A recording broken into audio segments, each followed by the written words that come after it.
Gracias. En nombre de Dios y de la patria se abre la Comisión de Adulto Mayor y Discapacidad. Muy buenas tardes, le damos la bienvenida a los senadores Sandoval, Goik y también a la Secretaría Ejecutiva. ¿Tenemos tabla, Juan Pablo, el día de hoy? La tabla, Presidenta, es continuar el estudio de proyecto de ley sobre envejecimiento positivo.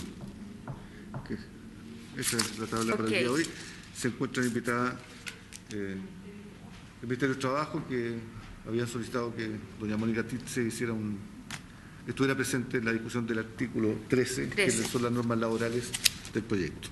Ok, entonces vamos a continuar con el estudio del proyecto de ley en primer trámite constitucional, conocido como proyecto de envejecimiento positivo, y le vamos a dar la palabra al Ministerio del Trabajo para luego terminar con la votación. ¿Está la señora Mónica?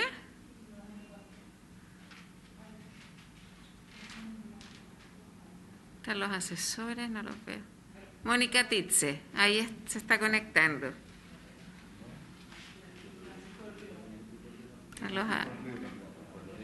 Sí. Le damos la bienvenida al director nacional del Senama, Francisco del Río también se está conectando, y Mónica Titze, que iba a exponer respecto al artículo 13 y luego estaríamos en condiciones de votarlo.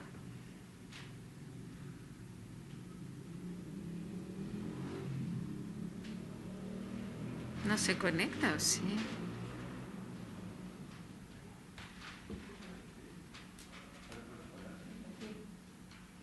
¿Sí? ¿Mónica se encuentra presente? Sí, estoy acá. Ok, tiene la palabra, Mónica. Ah, perfecto. Muy bien, muy buenas tardes. Buenas tardes.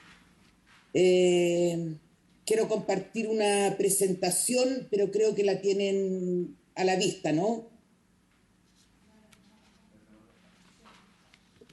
Sí, puede compartir pantalla, Mónica. Está habilitada. Ya.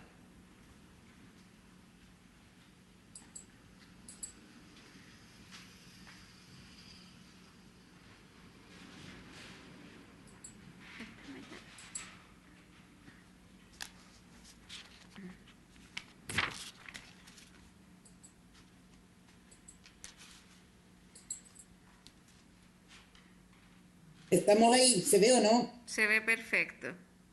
Ya. Bueno, lo que me solicitaron no está en modo fue... presentación, pero se ve. Tiene que explayar la presentación.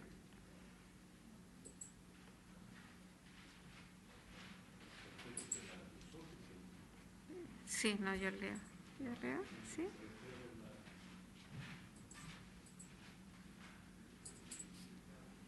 Denme un segundo. F5. Mónica, es en la parte de más abajo de tu Power, hay una pantallita con una flechita. Sí, es que me la acaban de...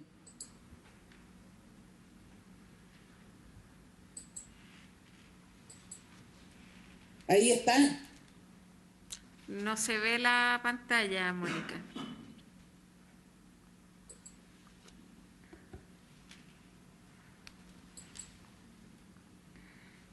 Mónica, si quieres te comparto yo la presentación desde acá. Entendí que habíamos quedado en eso, por eso que no estaba...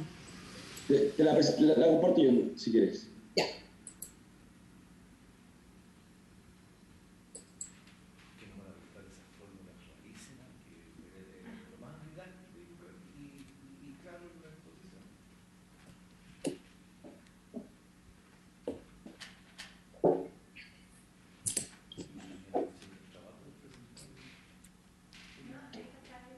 Bueno, lo que me habían solicitado era que les mostrara un poco unos ejemplos respecto a los pensionados del sistema de pensiones solidarias que trabajan.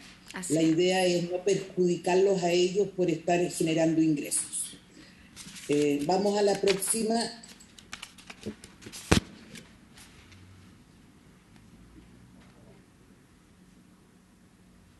Juan Carlos, avanza con la... Sí, ahí. ¿Puedo retroceder? Mónica, ¿ves la siguiente? Sí, la siguiente. Ahí está. ¿La fórmula la ves ahí? No, está la primera lámina. Está la primera, la carátula. Y no está en formato 100% presentación. Juan Carlos, abajo a la derecha. O F5, ¿no? Modo presentación. En modo presentación. Ahí. Sí, vamos a ver. Eso.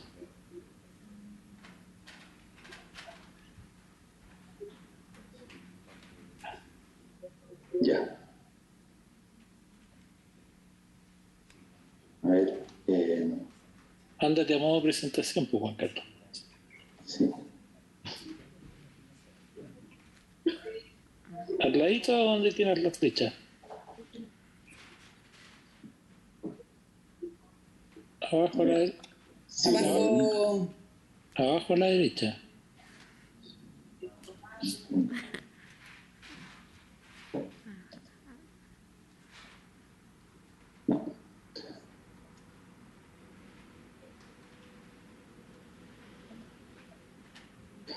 Si por algún motivo no estamos pudiendo, ahí no se ve en modo presentación. No importa, avanza con la otra nomás, entonces va a poder avanzar. ¿La puedes ver ahí, Mónica, la siguiente? Yo no la veo. No está la primera lámina, Juan Carlos. Sí, se queda pegado en la primera. Ahora Ahí. está la parámetros utilizados, la número 2, entiendo. Si quieren, podemos presentar así, pero es que quiero...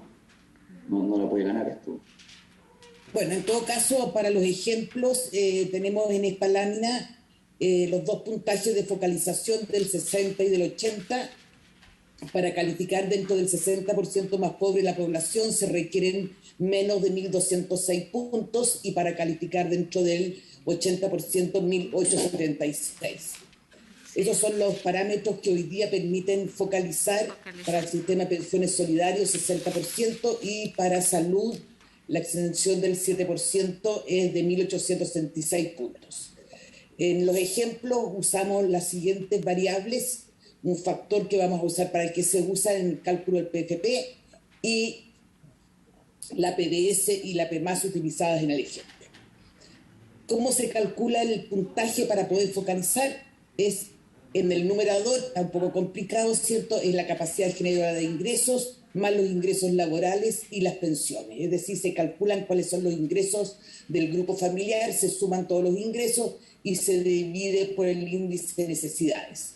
En el caso que el grupo familiar esté compuesto por solo una persona, el índice de necesidades es 1. Si es un pensionado más un cónyuge, es 1,7, pero se supone, como se llama, que hay una cierta economía de escala. Ahora, si dentro del grupo familiar tenemos personas dependientes, inválidos, este índice de necesidades aumenta, con lo cual el ingreso per cápita que se usa para focalizar disminuye. Con el objetivo de no expresar el puntaje en pesos, se multiplica por un factor F, que ya lo pusimos en la lámina anterior, de 0,045, que es el que finalmente da el puntaje. En el numerador tenemos, ¿cierto?, la capacidad generadora de ingresos y los ingresos laborales. Pero para los mayores de 65 años hombres y para las mujeres mayores de 60 años, la capacidad generadora de ingresos es igual a 0. De tal forma que nuestra fórmula que vamos a usar para los adultos mayores se reduce a la que está, ¿cierto?, más abajo, que es la suma de los ingresos que reciben las personas más las pensiones divididas por el índice de necesidad. Es decir, el puntaje es un ingreso per cápita del grupo familiar multiplicado por un factor que es para todos igual de 0,04579. Vamos a ver a continuación algunos ejemplos de cómo se aplica esto. Dos cosas que son importantes de decir, que dentro de los ingresos laborales que existen no se consideran los ingresos que superan la pensión máxima con aporte previsional solidario, que hoy día es de 520.000 pesos. De tal forma, si un integrante del grupo familiar tiene ingresos por 700.000, solo se consideran 200 o 180.000 pesos. Se considera el delta para alcanzar la pensión máxima con aporte previsional solidario. Entonces, eso es algo súper importante que está en la norma, que los ingresos por sobre, se consideran solamente los ingresos por sobre la PMAS. Eso respecto a los ingresos. Respecto a las pensiones, que es el otro ítem que se suma para determinar el per cápita, no se consideran los beneficios del pilar solidario. Es decir, si un integrante del grupo familiar ya tiene una pensión básica solidaria, ese monto de pensión no se incluye para calcular el ingreso per cápita del grupo familiar. Lo mismo ocurre con los aportes previsionales solidarios que pudiera tener algún integrante del grupo familiar. En este caso uno tenemos un hombre o una mujer de 65 años de edad sin beneficiario de pensión.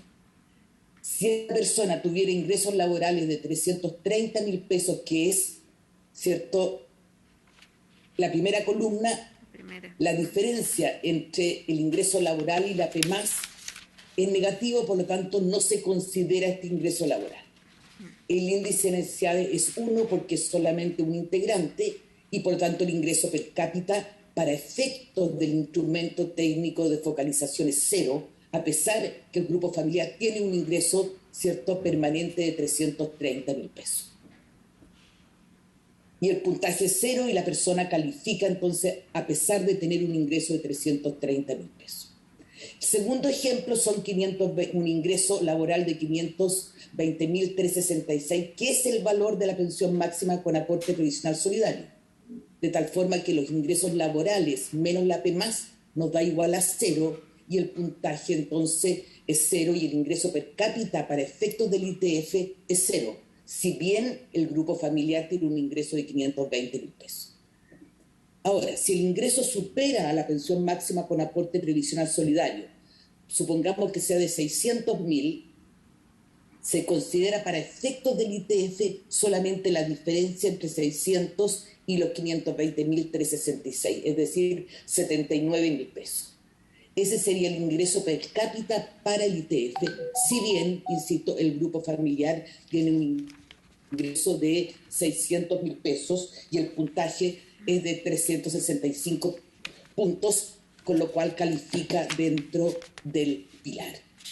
Ahora, si el ingreso fuera 783.742, la diferencia con la PMAS son 263.000.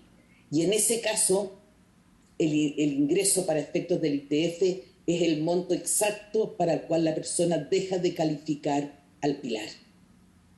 Tiene un ingreso para efectos del pilar de 263.000 pesos, pero el per cápita es 783.000 pesos, con lo cual cae justo en el 60% y estaría dejando entonces con un peso más de calificar al pilar. Lo mismo con un ingreso de 930.062. La diferencia con la PMAS son 409.000 y con eso la persona alcanza los 1.876 puntos, con lo cual deja de recibir entonces en la pensión básica solidaria o bien ya no queda exento del 7% para salud. No sé si se entiende bien este ejemplo, que es el más simple. Sí, sí, Mónica. Vamos entonces con el segundo ejemplo, en que tenemos una persona de 65 años de edad con una cónyuge de 65 años o más sin ingresos.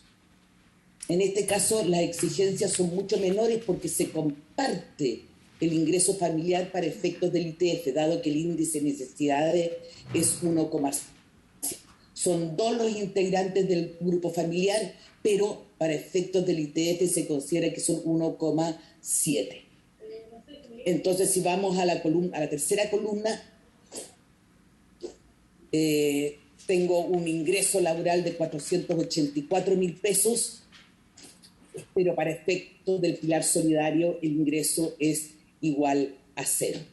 Con 608.428 ya sobrepaso la PMAS y tengo un ingreso entonces de 88.059, pero para efectos del pilar el per cápita es ese valor dividido por 1,7 y entonces el ingreso para efectos del ITF son 51.000 pesos y por lo tanto sigue focalizando. Okay. En la penúltima columna tenemos un ingreso casi de 1 millón de pesos, 968.106. Para efectos del ITF el ingreso son 447.000, pero el per cápita al dividir este valor por 1,7 es 263 y sigue estando dentro del 60% más. Y ya con 1.216.000 pesos de ingresos vamos a tener para efectos del ITF un ingreso de 696.000 pesos, per cápita 409.000, y la persona ya tiene 1.876 puntos, con lo cual está justo en el 80% más pobre de la población. Ese es entonces el caso en que tenemos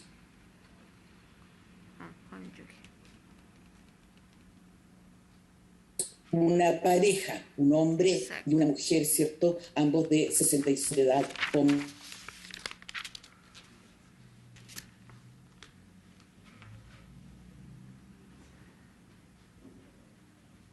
¿No me escucha, Mónica?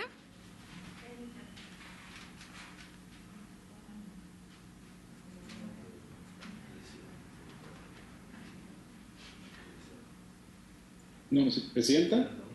Director Octavio o Francisco, ¿quién está solicitando la palabra? Director, tiene la palabra.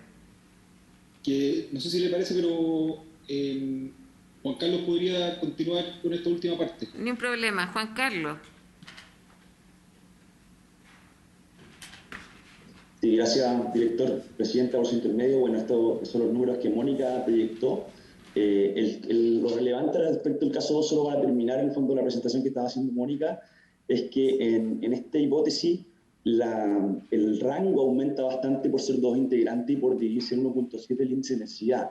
O sea, si es que la ley corta de pensiones o la modificación que se planteó recientemente de aumentar el pilar solidario para el 80% de la población, ya no solamente el 60%, recién por sobre 1.216.000 pesos, 850 pesos, la persona dejaría de calificar para el pilar solidario. Ahora, el tercer caso, que vendría a continuación, sería el caso de una persona de 65 años de edad, sin beneficiarios, pero en este caso esa persona tiene una pensión autofinanciada de 200.000 pesos. Y acá, esto es muy relevante mencionarlo, porque acá, de nuevo, el delta que se considera es cuando empieza cuando tiene un ingreso por sobre la PMASA, es decir, por sobre los 520.000 pesos que era el rango mencionado por Mónica recientemente. Entonces, si esta persona, por ejemplo, no tuviera ingresos en primer lugar, y tuviese esta pensión de 200.000 pesos, recibiría un aporte previsional solidario, en fondo, como complemento de su pensión, lógicamente, de 108.000 pesos. El cálculo en este caso está por debajo de la PMAS, por lo tanto, para efecto del instrumento de focalización sería 0, y sus ingresos totales sería simplemente la pensión que ella tiene. Acá vale recalcar también que el aporte previsional solidario que recibe esta pensión, esta persona, no se considera para efectos de calcular su puntaje. Es decir, el aporte previsional solidario es un complemento de la pensión, no se considera para estos efectos como un ingreso para efectos del cálculo técnico. Ahora, supongamos que esta persona recibiera un ingreso de 145.000 pesos, bueno, nuevamente estamos por bajo la pensión máxima con aporte solidario, que son los 520.000 pesos, por lo tanto, los ingresos seguirían siendo ceros para efectos o sea, los ingresos serían solamente la pensión de 200.000 pesos que tiene. Más allá de que el ingreso por grupo familiar sería de 454.000, es decir, los 200.000 sumados con el ingreso que ya tiene la persona. En esta hipótesis, en este caso, la persona solamente saldría del 60% cuando tuviera un ingreso superior a los 583.000 pesos.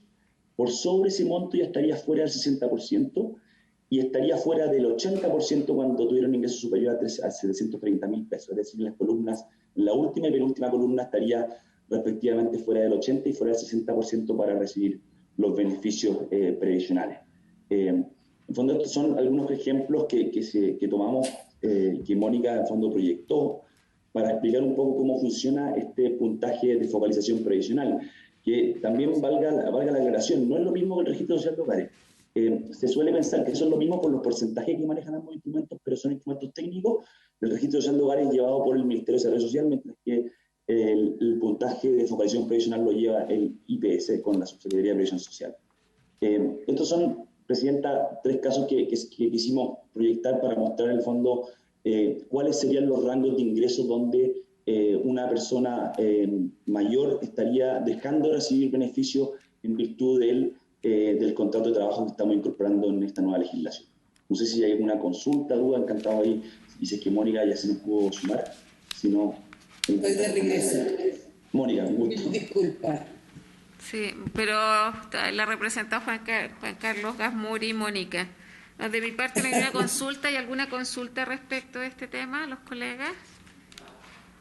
Entiendo que se reunieron con la senadora Goich, quien había planteado esta preocupación y a quien acompañamos respecto de que no pierdan otro tipo de beneficio, que no puedan acceder a alguna política pública. Esa era la preocupación de la comisión. Sí, y también nos juntamos con otra senadora que al final tuvimos con su asesor. Sí, ahora no tengo el nombre. con Claudio Rodríguez, que me representó a mí en esa reunión. Exactamente. Sí. Ok, senador Sandoval. Gracias, sí, Mónica. Le voy a dar la palabra al senador Sandoval. Sí. Luego salvo la nomenclatura nomás de las fórmulas para el cálculo, pero clara los tres ejemplos que se plantean y el impacto que se tiene en relación al tema de las pensiones. Yo me queda bastante bien y además yo creo que ahora se diluye todavía un poco más esta inquietud sobre este anuncio de proyecto que hizo el gobierno en relación a la pensión garantizada universal, porque ahí genera una condición jurídica nueva de aplicación, que ahora a todos aquellos mayores de 65 años que estén dentro del rango, ¿no es cierto?, de población vulnerable hasta los 90. O sea, evidentemente ahí se genera o se va a generar, por lo menos en el anuncio, esto obviamente todavía no es ley, pero los ejemplos nos quedan absolutamente claros, Presidenta, y más claro también nos queda con la voluntad de este anuncio respecto a esta pensión garantizada universal, que también tiene esta misma componente. Así que yo me queda absolutamente claro y los tres ejemplos son súper ilustrativos también de la situación de cómo se comportan en relación al cálculo global, Presidente. Así que muchas gracias.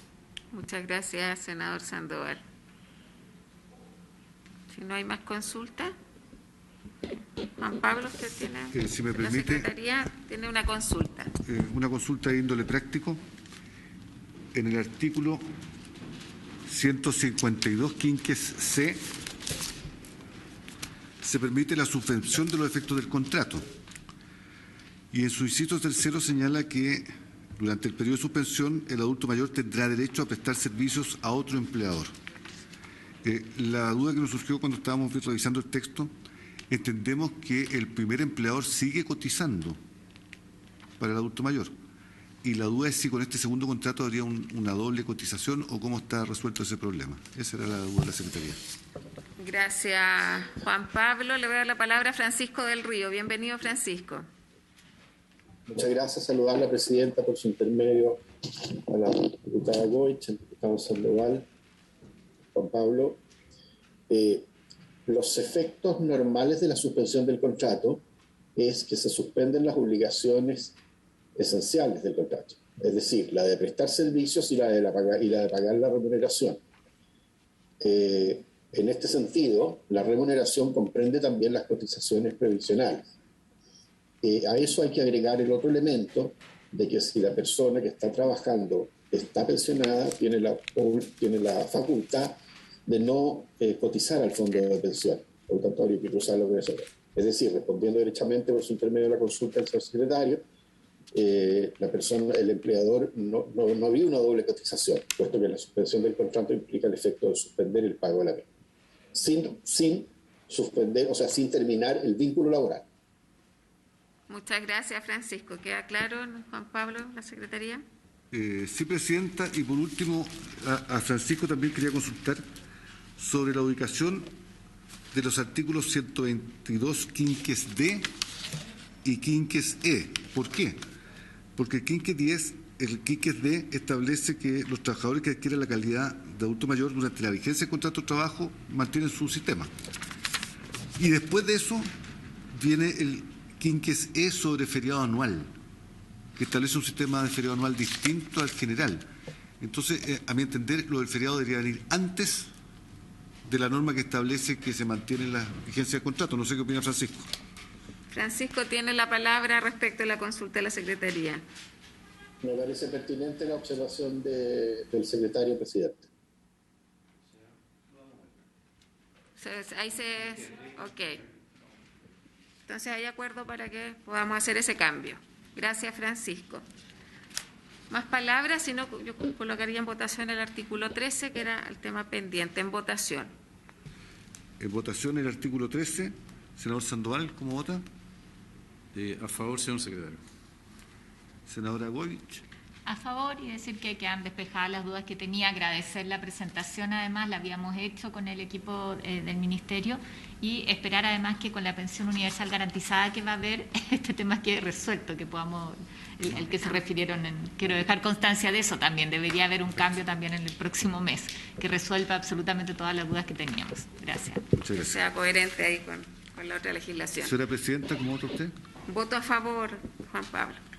Entonces, señora Presidenta, aprobado por unanimidad el artículo 13. Y con esto quedaría despachado el proyecto. Ok, entonces queda despachado el proyecto. Y de acuerdo a lo acordado, lo envejecimiento remitimos a la Comisión de positivo. Hacienda. Ok. Octavio, yo le quiero agradecer el trabajo que hemos desarrollado en conjunto con la Comisión de Adulto Mayor y Discapacidad. Bueno, este es el primer trámite, que ahora queda despachado el proyecto desde nuestra comisión. Va a ser revisado en la Comisión de Hacienda y vamos a colocar el máximo de celeridad para que pueda pasar a sala y continuar con su segundo trámite constitucional. Yo espero que en esa etapa también creo que hemos hecho un buen trabajo.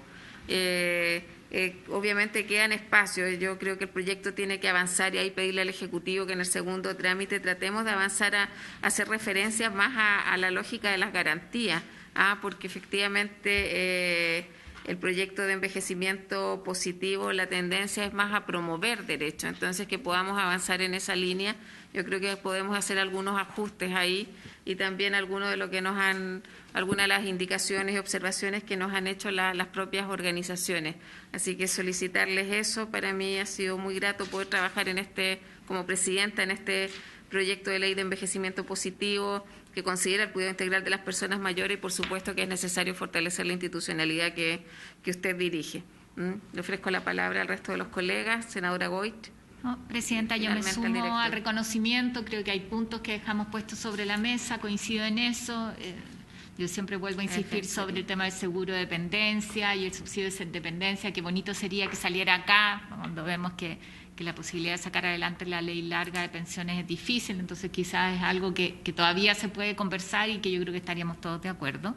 Pero además quería pedirle que, porque nos queda poquito por delante, por lo menos en mi caso, ¿no?, para el término de esta legislatura, y que pudiéramos cerrar lo que hicimos con el proyecto donde armamos un equipo técnico que tiene que ver con la capacidad jurídica, que pudiéramos considerar eso en las próximas sesiones, porque hay un grupo súper comprometido que yo creo que tiene hartas expectativas en que su trabajo se tome en cuenta. Muchas gracias.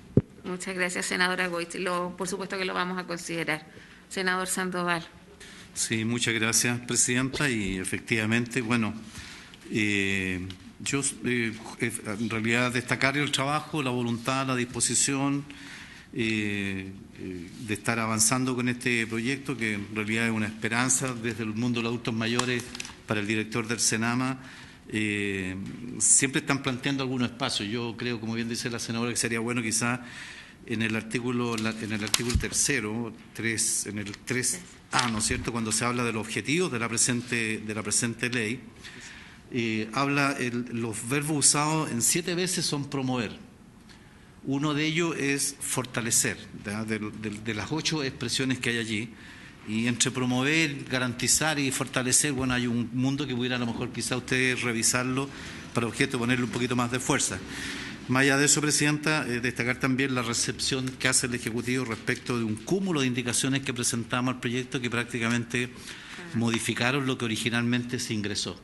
Y eso también lo valoramos sustantivamente, porque, bueno, habla también de la voluntad de hacer las cosas en conjunto, y eso evidentemente contribuyó, Presidenta, a tramitar esto más rápidamente y a llegar a puntos de encuentro donde prácticamente tuvimos un amplio respaldo y fue bastante sencillo aprobar en general las normas. Así que yo agradecer al Ejecutivo respecto a la voluntad, y por cierto también atentos estaremos a los procesos y disponibles para lo que venga, ¿no? Ok. Muchas gracias, senador Sandoval. Le quiero ofrecer la palabra al director nacional de Senama, con quien trabajamos en conjunto sobre este proyecto. Octavio tiene la palabra. Priorizado la discusión de este proyecto desde que se ingresó.